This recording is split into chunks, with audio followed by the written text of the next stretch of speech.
AP ప్రభుత్వం ప్రతిష్టాత్మకంగా ప్రారంభించబోతున్న P4 కార్యక్రమానికి రాజధాని అమరావతిలో ముమ్మర ఏర్పాట్లు చేస్తున్నారు.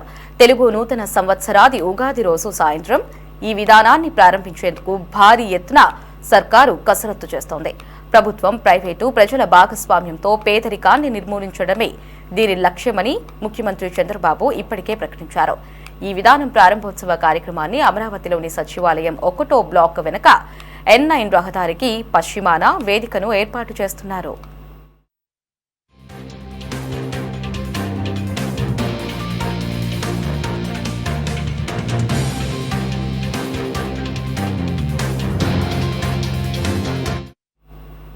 రాష్ట్రంలోని ప్రతి నియోజకవర్గం నుంచి 50 మంది పేదల చొప్పున దాదాపు 10,000 మంది ఈ కార్యక్రమానికి హాజరు కాబోతున్నారు.